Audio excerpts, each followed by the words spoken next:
तो भारतीय कन्याएं आजकल पोप फ्रांसिस की फैन होने लगी हैं और हो भी क्यों ना, उनका ज्ञान ही कुछ ऐसा है। जरा ये सुनो। I just read a beautiful quote by Pope Francis and I wanted to share it with you. Rivers do not drink their own water. Trees do not eat their own fruit. The sun does not shine on itself.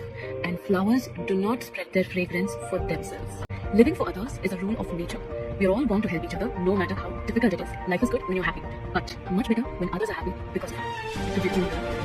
क्या बात है साहब, क्या बात है, ये बात है। लेकिन यहाँ एक छोटी सी दिक्कत है, ये शब्द मूलतः पोप फ्रांसिस के हैं ही नहीं। और एक बात, पोप ट्रेडिशन की लेगेसी सिर्फ एडोरेबल इंस्टा ज्ञान नहीं था, कभी कभी उसका रिजल्ट कुछ और भी होता था। जैसे पहला क्रूसेड 1095 ईस्वी में पोप अर्बन II ने लॉन्च किया। काउंसिल ऑफ क्लैरमोंट में प्रॉमिस किया गया, क्राइस्ट के लिए लड़ोगे तो पाप माफ, स्वर्ग का रास्ता साफ। रिजल्ट 1099 ईस्वी में जेरूसलम कैप्चर हुआ और लगभग 70,000 मुस्लिम और ज्यूज मैसेकर किए गए।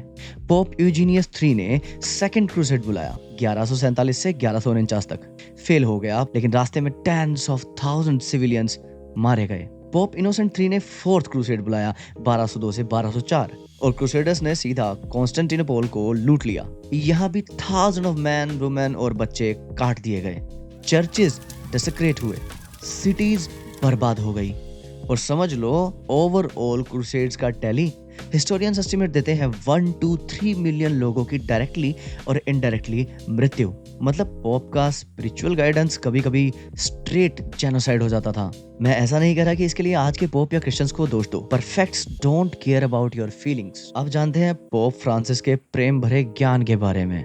परोपकाराय फलन्ति वृक्षा, परोपकाराय वहन्ति नद्यः, परोपकाराय दहन्ति गावः, परोपकारार्थम इदं शरीरम। पेड़ अपने फल खुद नहीं खाता, नदी अपना पानी खुद नहीं पीती, गायें अपना दुग्ध खुद कंज्यूम नहीं करती। सब परोपकार के लिए होते हैं, इवन ये शरीर भी।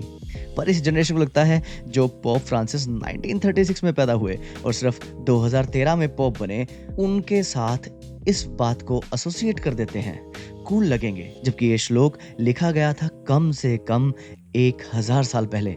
इट इज बेसिकली अ सुभाषित। सुभाषित एक पूरा लिटरेरी ट्रेडिशन है। भर्तृहरि के नीति शतकम 5th सेंचुरी से लेकर विद्याकार के सुभाषित रत्नकोश 11th सेंचुरी तक, और महाभारत, स्मृति और हितोपदेश जैसे ग्रंथ।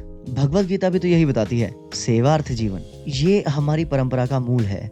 पर मैं ये बता क्यों रहा हूँ, ताकि हमारे लोग एक्चुअली इस ओर आकर्षित हों। और मैं ये भी नहीं कह रहा कि पोप से सीखना गलत है। इनफैक्ट सही ज्ञान जहां से भी मिले ले लेना चाहिए। लेकिन अगर तुम्हें पता चले कि तुम्हारे घर में खजाना छुपा हुआ है, तो तुम पहले अपने खजाने का दरवाजा खोलोगे या फिर दूसरे की गुल्लक?